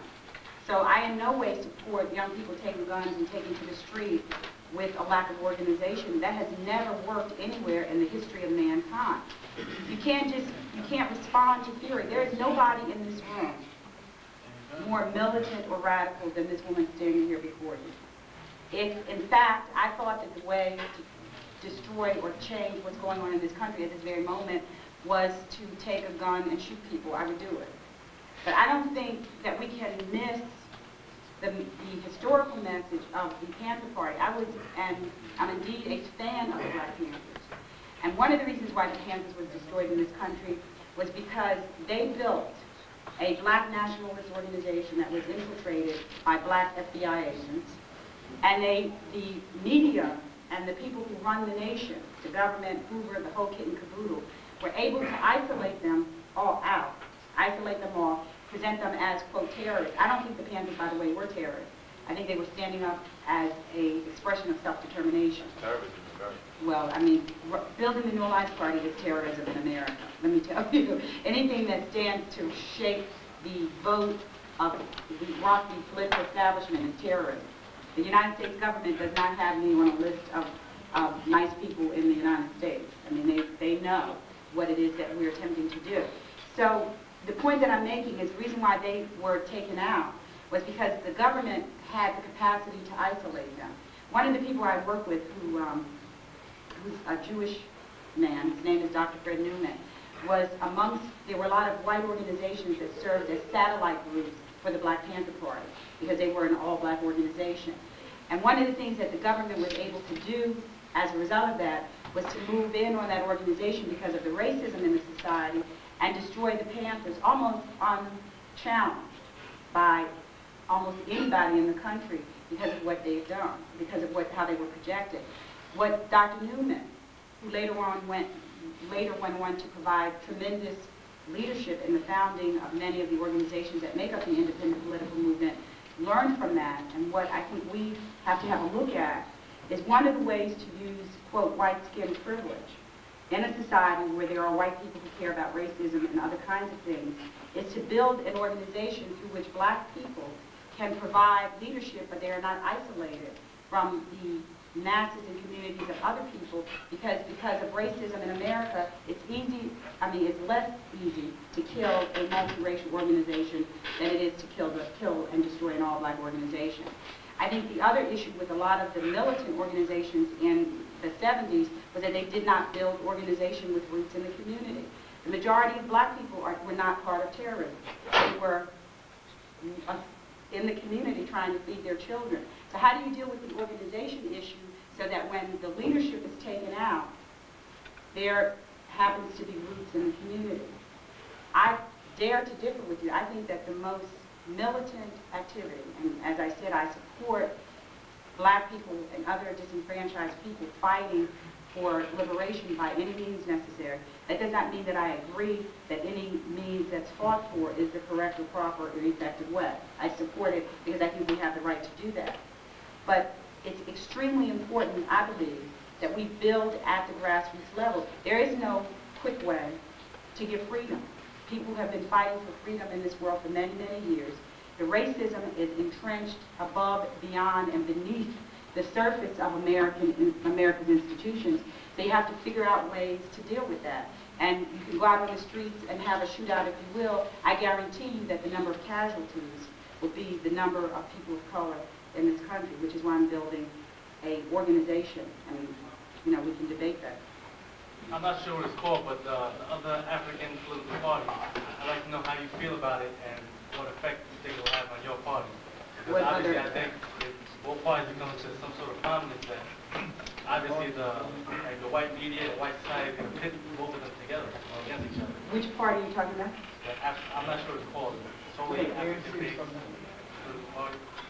The only party that I know that has African in the name is called the United African Party, which Joe Mack, who's a member of the United African Movement, attempted to pull together. I threw him off the ballot, challenged his being on the ballot. I was going to do the same thing with Waiuti in Brooklyn, except he pulled himself off the ballot because both of these brothers waited until July of this year, attempted to put together these parties, and were creating and doing a fraudulent number relative to the black community. You can't build a political party in 3 months. And I think that they deliberately were working in a variety of different ways for Maricopa. One of the things that the UAP did under Joe Mack's leadership was to attempt to build this party, even though Reverend Sharpton and Alton Maddox and Vernon Mason had endorsed my campaign, within the United African Movement, because he's a member of the United African Movement. The other point I want to make about that is that you can't build a black political party in this country. Once a party gets ballot status, white folks can run it. You can't keep it. It's against the law. I mean, there's nothing. So if you want a party to be all black, it can't be an electoral party if it's real. That's one of the reasons, by the way, that the National Black Independent Political Party did not make it. It was a party that came out of the 1980s. And one of the problems with it was it said to the black community, join me because you're black. So you have black folks in it with the politic of a Roy Ennis, and the politic of a Jesse Jackson, and the politic of a Reverend Al Sharpton, and on and on and on. And there was never a possibility to run a candidate because those politics are not monolithic. Yes? Okay, I would like to know your opinion on, okay, I think that there are three very important things for us as a community will have to be aware of, and a political point of view is a definite positive way to get things done. And you're the first person I know that has taken the lessons of Malcolm and put them into practice, and I applaud you for that. And number two, education is very important, and I applaud my brothers and sisters here because that is what they're here to get. But I think that also in this society, in America, that the dollar bill, okay, they respect that, okay, and to the point where I think that for us to have any kind of clout, we also have to get into private enterprise, okay, and we have to have something in our pockets, okay, and if we organize and incorporate ourselves, okay, whatever organization you have, and you get a big bank account, okay, they're going to have to come to you, okay, and to that end, I would like to know that we know that the students formed the Black Panther Party, and they financed themselves. They went out and made their own money and this and that. I would like for you to give us some insight into how to use that element of American society, the dollar bill, as a dagger at their own heart. You mean apart from robbing a bank or something? Oh, well. That's a joke. First of all, one thing I want to say about the American economy is that it's on the decline. That's part of why the United States government came together with the Soviet Union in this rapprochement. I mean, you have to remember that 2 years after Reagan was elected, he was talking about the Soviets as if they were the devils of the universe, and 2 years later, he joined hands with them. People like to think about it from the vantage point of the Soviet economy declining, which is true, but the U.S. Economy is also suffering, which is part of why the Klan is rising. There's all of these racial attacks and so on and so forth that are happening in this country. And so this notion that somehow black people can better spend their money, I think misses how capital really works in the United States. I know there's this, thing that people say that black people spend all this money on clothes and we buy liquor and we buy cigarettes and that we should save our money. But that's not how rich white folks make capital. They don't give up their luxuries. They have a surplus that they've managed to pull together off of the back of people in our communities and people all over the country. We are not in a position economically to buy our way or to fight our way economically only out of the oppression that we face. And one of the reasons, I listen to people when they say you should buy black. My position is that you should buy political. And you should support those black outfits that support the black community, and the ones that don't, you should treat like white outfits that don't support the black community. Because the experience of black entrepreneurship in this nation has been that black folks rip off the black community like white entrepreneurs do, and they go on and do what they do with their money. It's got to be more than black. You have to make black people stand up and be accountable to the black community. So I think that you can't separate the fight for political empowerment from that of economic empowerment. I think that's a myth. And I don't think that Bill Cosby, who we fought for politically in order to get the kind of wealth that he has, and Michael Jackson and on and on and on and on, they're not going to be able to use that money to pull us up by the bootstraps. I mean, Bill has 75,000 cars and 3 houses and whatever. That's not how you empower economically a people. We need to be in a position politically to make sure that we benefit from the wealth of this nation, which means that the people who currently control it cannot be allowed to do that. This country belongs to the people who built it, not the handful of rich white men who run it. And by any means necessary, we need to challenge that. I don't think it's just a matter of gaining capital. There's this notion, for example, that if black people make it and we're wealthy, that we have made it for the community and nation, but that's not true. The black people who currently are wealthy are not making it for us. When's the last time you shared in Cosby's wealth? I mean, let's be real about that. I'm much more interested in how we can overall determine the direction of economics for the community, not just for one black or 2 black entrepreneurs. Okay, what I'm saying is, if you form little groups, okay, to support your party, okay, our party, okay, now, okay, and, you know, you collecting nickels and dimes, okay, but you're using it to put posters up, okay, like the Black Panther Party paper used to be at. You know, I'm that old, okay? I'm saying I think that would make a difference. I'm not saying try and compete with them in their arena, but I'm saying take the little we got, okay, and spread it out as far and wide as we can. Is that a... I don't disagree with you. I was more responding to this whole issue of entrepreneurship. Right, okay. And people thinking that we can spend our cigarette money and, you know, buy a mansion or something. I want to give my number, and then I'll finish up the questions that are here, which is 212-996-4700. 212-996-4700. For people who want to help build the New Alliance Party, you should call me, and I'll tell you what to do. I'm going to have a meeting in my office on November 18th. It's 996-4700. You should call me tomorrow and tell me what school you're from, and I'll get back to you. Yes? It's got, yes. The people who keep the noise down because I can't hear them. One, I'd like to hear some specific stance in positions such as taxation or reorganizing the economy to serve the majority of the people. So specifics, and also I need to find out how is the party organized? Is it a democratic internal structure, or is it, I mean, what type of structure is the party? Is it like a circulation of party elites? Are the people who are in the party to select the heads of the party and stuff like that? That's very important. That's it. Well, two things. One is basically it's organized by the people who do the work. That's who runs it, and that's who runs for office. And the more people who do the work are the more people who can be part of building what it is and leading it. The executive committee of the New Alliance Party is made up of people who build chapters around the nation, which are monthly meetings of NAP. There are about 65 existing ones at this moment. The board and that committee is predominantly, what the New Alliance Party is by description. It's black-led, it's woman of color-led, it's multiracial, it's pro-gay, it's pro-socialist, and it's working class. It's an independent working class party. That people who believe in that politic from the working class and middle class support. And in terms of programmatics, basically the program is the same or very similar to that of the Democratic Party. Beyond that, we think that jobs, healthcare, education, and housing have to be rights in this country rather than privileges, which is what they currently are. And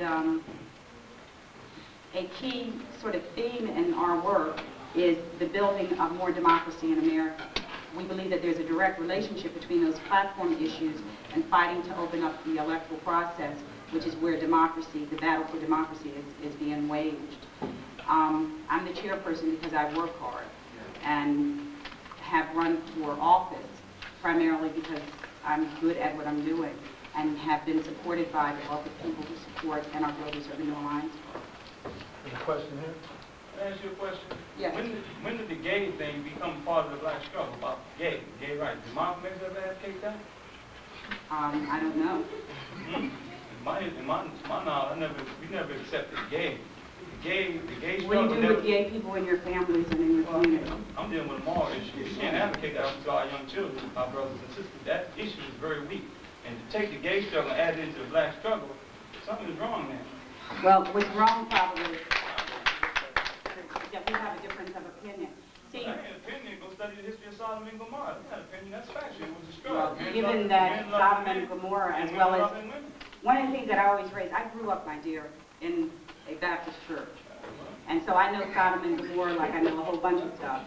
And I also know that in spite of, well, let me finish, that in spite of the fact that people who are homophobic, because that's what that politic is, anti-gay, have all kinds, they sort of recite the Bible when it comes to the issue of gay rights. But that's not the only thing in the Bible that people have very strong attitudes, that the scriptures have attitudes towards, like adultery.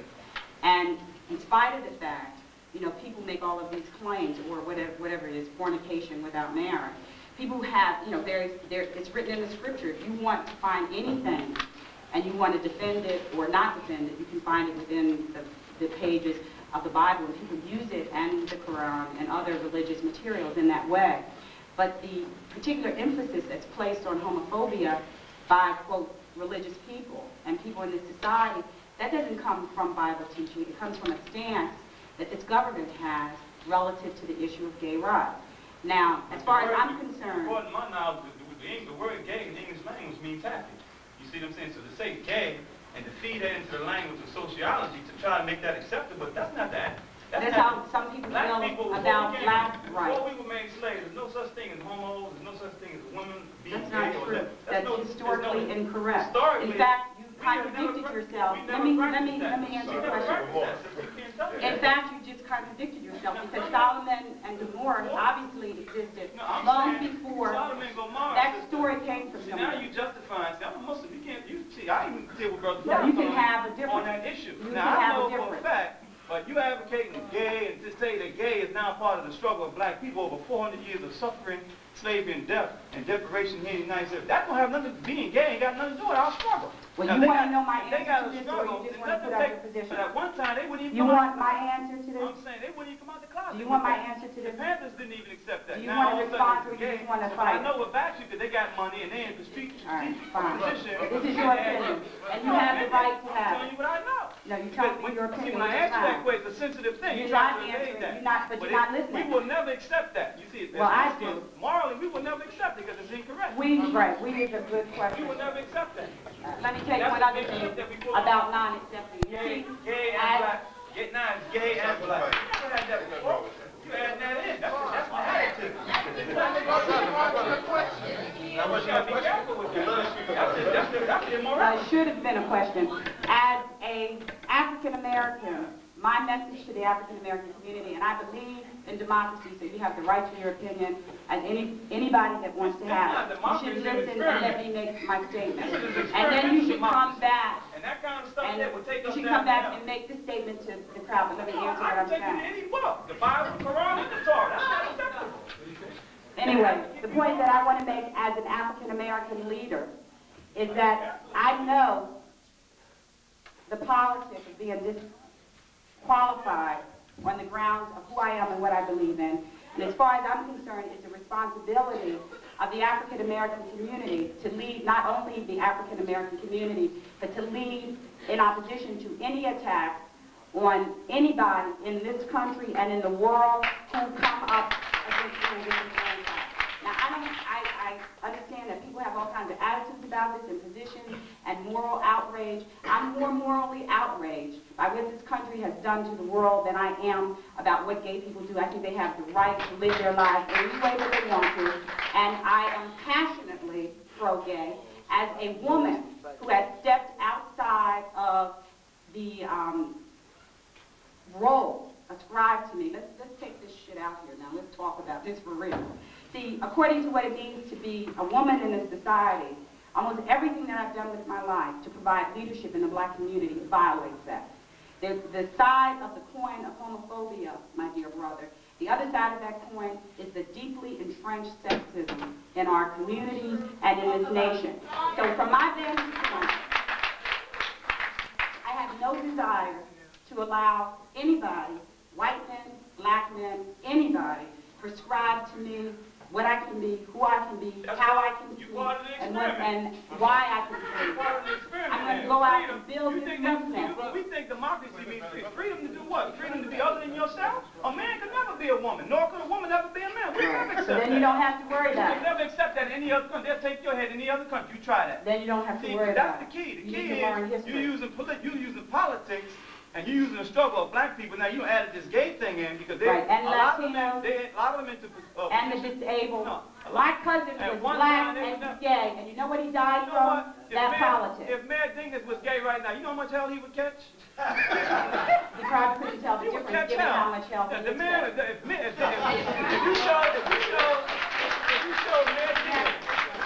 you show Mayor Dingus holding hand with another man, you think we can accept that as men? What about Mayor Clark? It don't make no sense. Important fight. Man can't be a woman, bro. A woman can never be a man. If you tell me 85% of the black people are Christians, and now you got to rise to Somebody else has a question. We get your point. something is wrong. All right. That's fine. Go ahead. Dr. Fulani, I would like to ask a question.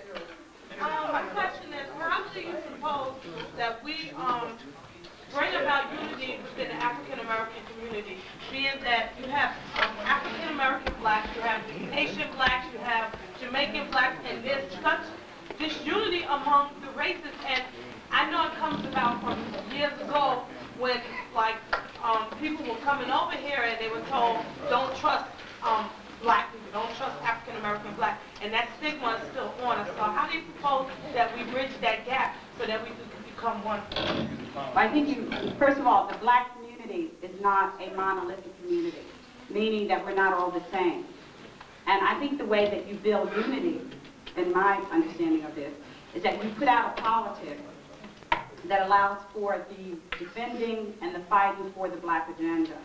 And if you do that, then what people make a decision about is going along with that. A lot of that infighting that goes on in our community is racism. It's racist through and through. And basically, it's the kinds of things that we've learned about each other that the white man has been taught about us, which is, you know, the stereotyping, the debates and fights that go on between African Americans and African Caribbeans. It's a way to divide and conquer. And I think the way that you do something about that is you challenge it, again, at the power base. I think you have to challenge the racism in the black community and the other isms in the black community, and build a movement that stands for what's decent and good. I think there are lots of people who are concerned about this issue, who have real strong opinions about this issue, who are willing to do something about it if there is a vehicle through which it can be expressed.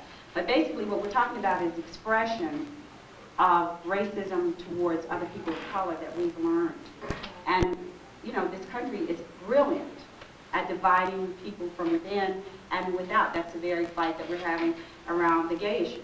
I think that's the same thing. You know, a lot of people use homophobia because people are so homophobic. It's one of the easiest things to scapegoat, but the same thing with the relationships between and within our communities relative to males and females. Also, there's a lot of fighting that goes on between the black and Latino communities. I mean, we've been taught to be divided. And I think that we have to build movements that allow for people who believe in the same politics to stand and rise. If that's not, you know, done, I think we're in a world of trouble. And I've had this dialogue with many people who come from many different places, and you decide to coalesce around those things that you think you can fight with and for. And people have differences. So goes the world. Yes? Well, it's obvious that we find out the two existing political parties in the United States, the Democratic and the Republican, very unchallengeable. And building up this political party, the National Alliance, is the right step in the right direction. Then my question is, what effort, or where is your effort directed towards bringing all the black leaders and also educating the black folks into knowing what this fight is all about? How do you get them registered and how to get them know the importance of their voice? Great. I mean, basically, I think by virtue of grassroots organizing, the New Alliance Party and I have spent a lot of time in the streets, in the communities, building a grassroots base, talking to people about the importance. One other thing is that it's important to give people opportunities. If you all want to talk, why don't you talk outside? Now, I'm being polite and open, and I'm answering your questions, and I know we have differences, and that's fine. But you should stop talking. I think it's extremely important to build at the grassroots. The New York Times is never going to run an article on its front pages that says to the black community, support Fulani because she's fighting for the black agenda. When they start writing articles, and when they do write articles, they're attacked. That's where they're coming from. They attack the most outspoken independent black leadership, from Reverend Sharpton to Minister Farrakhan to myself to others. That's the history. So what we have to do is to organize at the grassroots, build a base at the grassroots. And that's tedious, it's hard, it's long, but it's critical. Because once you put those roots in the community, you can build it and use it as a machine. Otherwise, we can do a lot of glorified things, but they don't work. Yes? I'm just curious from, you know, what we just had about this gay situation. And I was wondering if, say, okay, you and your group helped put Mayor Dinkins into office, and Farrakhan and all this. I'm wondering if you would have known, this is for instance question, if Mayor Dinkins were gay, if he were gay, would your group and Farrakhan have backed him the same as they backed him if he was not gay? Well, first of all, I don't know whether I don't know that Minister Farrakhan participated in Dinkins' election at all. I don't think the nation took a stand one way or the other, at least in the city. Let me answer that in two ways. And in response to would NAP have, absolutely. We run openly gay candidates. We are pro-gay. That's what we're having to fight about. He disagrees with that. But the point that I'm making relative to Minister Farrakhan and I have differences about a host of things. The Nation of Islam is a religious organization. The New Alliance Party is a political organization. I'm a political activist. If I was in line with and agreed with everything that the nation did, I would be a member. If Minister Farrakhan agreed with everything that NAP did, he would be building the New Alliance Party. We don't. What we have instead, the reason why we've done whatever we've done together, he also supported my campaign in '88 when I ran for president, is because what we appreciate in each other is a tremendous, uncompromising position on the fight for the black agenda. That's where we come together, that's what we talk about, that's what we respect. And our differences will get played out by virtue of who out-organizes whomever. There are lots of differences in the black community and in organizing relative to which way you want to take the community. This fight, not just on the gay issue, but around black-led multiracial politics, is a serious fight. I think that the best way to fight for the black agenda is to organize a vehicle through which anybody and everybody who believes in what that plan and program and agenda is can support it. And I don't care if they're gay, straight, I don't care who they are or what they are, if they support it. So if you're asking me if I would have supported David Dinkins if he were gay, absolutely. Actually, the problem with David isn't whether he's gay or straight, it's that he's a Democrat. He's always been a Democrat, and he's a hack. And the reason why he won that office was because people wanted to get rid of Ed Cobb and would have voted for a goat, gay or straight. But the reality is that David has always worked in opposition to the black community. And we need to speak out in opposition to them. Uncle, is Farrakhan pro-gay? No, the Nation of Islam's position on gay rights is very similar to that of most religious organizations. Actually, it's a lot less antagonistic in many ways. Basically, what Minister Farrakhan says about the gay community is that they are sick and that they need to be cured. That's not my position. So how can the two work together if one is not pro-gay and the other one is? How can they work because together? what we managed to work on, see, baby, this country is seriously anti a lot of things. So where we coalesce, where we come together, the things that we've supported are those things that we agree on. We know what our differences are, but we're building a movement. What we both want is the advancement and the empowerment of the African American community. And we know how hard it is to fight for that. So I work with the nation and I take out my politic, and he works with the New Alliance Party and he takes out his politic. We're different. We're not all the same. That's actually a politic that has to be critiqued in the black community because there's this need for all of us to be the same, and we aren't. We have differences, and you figure out where you can come together and where you can't. There's some questions over there. Okay, I just need to do this one. I see you have sort of a wide agenda, and I'd like to know how you're going to bridge these gaps between all these groups. Because I personally feel a lot of Hispanic, and black brothers and sisters, they're not going to go for this gay thing, no matter what you say. Well, one thing is we don't have to have feelings about it. We can look at facts. The New Alliance Party is 11 years old.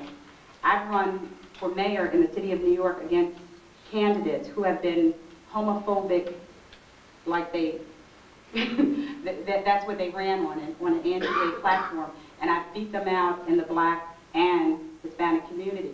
Again, the black community and the Hispanic community is not all the same. They have different positions on gay rights, they have different positions on multiracial organizing, they have different positions on anything that you could imagine. There are differences. I'm looking for those people who support the politics that I have. The other thing that I want to make very clear, because I don't want people to skip over it, there are people in the black and Latino communities who happen to be gay. And I know tons of them. And I actually watched, as I was saying to this brother before when we were shouting at each other, the destructiveness of homophobia relative to a family member, and I vowed as a little kid that I would never, ever, ever participate. As a black woman who has been related to by the powers that be as somebody who doesn't look right or do it right, that's what the norm is. The norm in this country is white middle-class male, and if you, quote, deviate from that norm, according to the people who run this nation, there's something wrong with you. I think we have a particular obligation, a moral, a spiritual, a political, a social obligation to provide a different kind of leadership, and I think it's backward to be homophobic. I think it's up. Yes. Yes, I have a question, totally different. Dealing with the unemployment in, the black society. How can we combat that? And also there's a problem where a lot of our black people don't want to work for the white man because we don't want to no longer support them. What organizations are out there that we can work for to support our people? What organizations are out there? Because there's a lot of our people we know, even though they're saying yes, we should support the black organizations, we don't know which ones are out there to work for. Mm-hmm. Well, there are two things. One is there's a black book that has a listing of black organizations, like a Black Yellow Pages. Again, I think you have to distinguish within those pages who in those pages are supportive of the black community, because everybody who's in business who's black is not pro the black agenda. And again, I also think that we have to change this country radically. In 1968, Dr. King, Martin Luther King, the person who gets related to as a non-radical, who was extremely radical,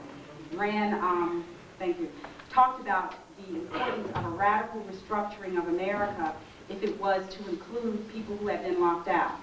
And that need is even bigger today. It's not like we can go out and just do economic growth and development. The country, the way that the United States, the way that capitalism works, is that not only do you need to keep a stronghold over the economy so that millions and masses of people are out of work, you also need to be able to exploit in other parts of the world in order to raise enough surplus to continue to reinvest and grow.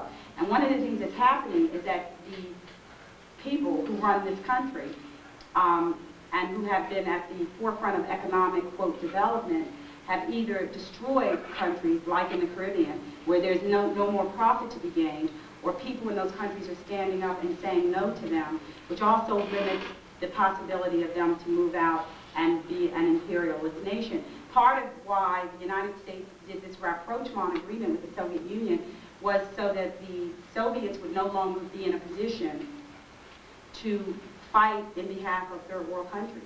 They gave billions of dollars to Cuba and to other third world countries in their movement. So I think we have to deal with the economics, not just in terms of how do we start a business, but how do we transform what's happening in this economy so that people have basic rights. Going back to the issue of democracy, what it means to me, it means health, housing, jobs, and education as rights, not as privilege. I don't want to be free to live in the streets in 10-degree weather. I don't want to be free to watch my children die because I can't get them vaccines. I don't want to be free to die from malnutrition. We need to be free so that we can live and develop as human beings in the many ways and many aspects that people are fighting to do that. Yeah, Madam Sister. Yes. First of all, I'd like to thank you for articulating your position, whether we like or dislike it. Thank you for articulating it very well. Thank you, Jim. However, I'd like to ask you this question. Go right ahead. I'd like to develop a possible scenario. Let's say that in the next 4, 5, 6 years, it becomes very evident that African Americans, Latinos, but specifically the African Americans, are not voting, increasingly not voting. Mm-hmm. And there appears to be a tremendous sense of dissatisfaction with the American system. And someone takes a survey throughout the African American community. And the results of that survey tend to indicate that one of the possible alternatives that African Americans are thinking about is a plebiscite in terms of the development of a separate entity, political entity. Talking about 30, 35 million African Americans by the time of the year 2000. What would be NAP's position on that? Well, first of all, I don't think it's going to happen. I can tell you what my position is now, and I don't know what it would be if in however many years it turned out that that was the reality. I think we would have to consider that in the midst of everything else that's going on in the world. I can tell you what my position is relative to those issues now. First of all, I think that already the majority of African Americans, as well as the majority of people in this country, are not voting. I think that people have looked at the two-party system and said, like they did with Bush and Dukakis in '88, if this is what I have to choose from, I'll go fishing. I think, however, that there is the political arena has a tremendous amount of control over the destiny of people in our communities, over domestic and foreign policy, and I don't think a hands-off position is a smart position, because I think it's the one arena that this country uses as a way to pretend that we have real democracy. So that one of the intents of my running campaigns and building the New Alliance Party has been to sort of break through that brainwashing in America and expose the degree to which this two-party system is not tied to democracy at all. In fact, it's a fraud. And at the same time to build a mass movement that allows for people to participate for real and actively in self-determination. So I think that the electoral arena is an important location for that. In terms of a plebiscite on a separate state, or separate states, or separate lands, or whatever. Separate political entity. Right. I think well, I was thinking about it in state, because what I was thinking about was... State. Okay. In terms of a separate entity, I'm not sure what that would mean. I don't think that we can be in a corner of America, independent of other people in that corner and other places, other people in other places in the nation, and save ourselves. I don't think it will work. I think that this whole thing is going to be saved, or the whole thing is going to go down. And I think we're in the best position, by virtue of our historical practice, to save it. That's what I mean by black lead. I think that we have to be at the forefront, just like our people are internationally. What's happening in South Africa, what's happening throughout the world, is a fight of people of color, African American and Latino, or African and Latino, to provide leadership to the political direction of the world. We have to do that here. Just a follow-up question to that, if I may. It seems that when we begin to look at historical developments over the last 100 years, that most imperialistic societies, as they begin to decline, as you suggested in your presentation, that you do have breakages. And when you have a large quote-unquote minority, such as in this case, where the possibilities that individuals may in fact decide that they want to separate. I mean, there's nothing written in stone that says that the 50 states, etc., the way the United States is separated, it has to be forever. So I don't understand your argument and your rationale in terms of why wouldn't African Americans feel that they have the ability to develop a political entity separate and apart from that of the United States? Well, I don't think that we don't feel or do feel that we have the ability or capacity to not or to do that. I think that if you look at the practice of the African American people, what we've generally gone in the direction of is trying to transform the country so that we and other people can live here decently.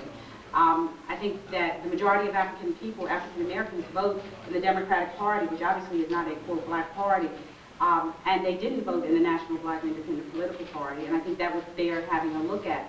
I don't think that our providing leadership overall to the nation is an expression of our failed capacity to do it for ourselves. I think we need to save the world. I think that the job of people in this nation, African Americans at the forefront of it, with other peoples and populations and constituencies, is to transform this nation. And I think if we don't do it, it won't happen. Now, if we have a plebiscite to do something else, then we have to deal with that as an issue. But I don't even think that there's a precedence for that in our practice. And I don't think that that's a failure. I think that we should take the whole thing over and move it in a direction that's more decent. Yeah, thank you. First of all, I want to thank you also for coming down here. And I want to say I heard some nice comments, And I just want to add this in. I just want to kick something in because I'm listening, and I'm listening. I hear people talking. And I'm from the party that you were speaking about. I'm from the Black Panther Party. A lot of us, we're not big. We learn. And I'm listening to you. I'm listening, I'm learning. So a lot of mistakes we don't make no more. And I was hearing the people speak about sexuality. Man, they don't kill us and ask us, they don't ask us, hey, what sex are you? Right. Actually, Huey wrote a beautiful statement about the role, about the attacks on gays in the 1970s and made a very powerful statement about gay rights, which I don't have with me, but it's I'm just saying that to say they don't ask us what kind of sex we are before they murder. They murdering us out there every day. We dying. That's real. Realistic, man. And I heard somebody speaking about the Klan in Queens. They want to know what to do. gotta do what you gotta do, man. Word. What you gotta do, you gotta do. You gotta treat people like they treat you. Like you say, we tired. Ain't no different. You got a lot of brothers. You got a lot of brothers that's still struggling. We'll never stop struggling. See? You got to do what you got to do, whether it's politically or whatever. We need it all. And ain't nobody come up to me and say, T, what sex y'all do before I kick your ass? They ain't no saying that. No, they ain't said that. I'm just saying that to say we're in a serious oppressive situation. We're in a serious oppressive situation. See? We're being murdered because we're oppressed and we're black and we're Latino and we're poor. Poor folks, man, this is what's happening here. This is the type of situation. You're sleeping on the street on account of these type of positions. You see what I'm saying? No, I'm not a Republican or a Democrat. I'm not either none of that crazy stuff. See what I'm saying? Because I know the deal and I'm listening. I hope we got some more hope. See, I just don't jump in no more like I used to do. I sit back and I listen. But I tell people, man, like Declare, no problem with Declare. You know who they are. And you treat them accordingly. Right. Kick some ass.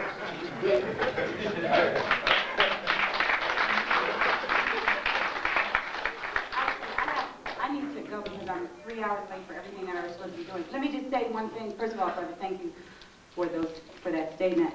I'm a therapist. I do therapy in the Harlem community. I'm a dynamite therapist. I work with a practice called social therapy, which is a radically humanistic approach to the treatment of emotionality and pain. It's not a black therapy, but it's a therapy that's been tremendously helpful in my work in the black community. And it recognizes that people's emotional problems are grounded, not in an id or ego or super ego and all the stupidity that we learn in these classrooms, but in trying to be human beings in a country that's tremendously anti-us.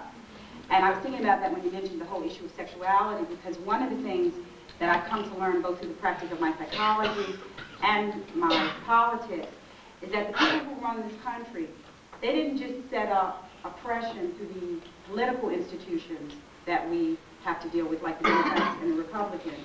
They also set up oppression through the institution of marriage, through the institution of child rearing, based in through religion, and almost every institution that you can think about, they figured out a way to organize it and how we relate to those institutions so as to maintain the status quo.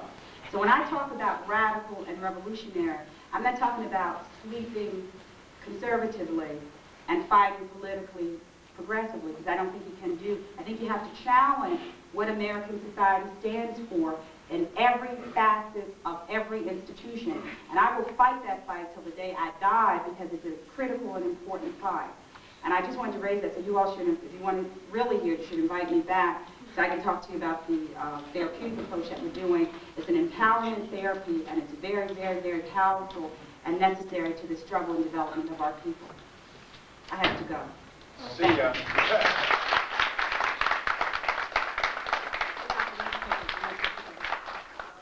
Before we go, let's give another round of applause for the beautiful There will be food served in room 1210. Now,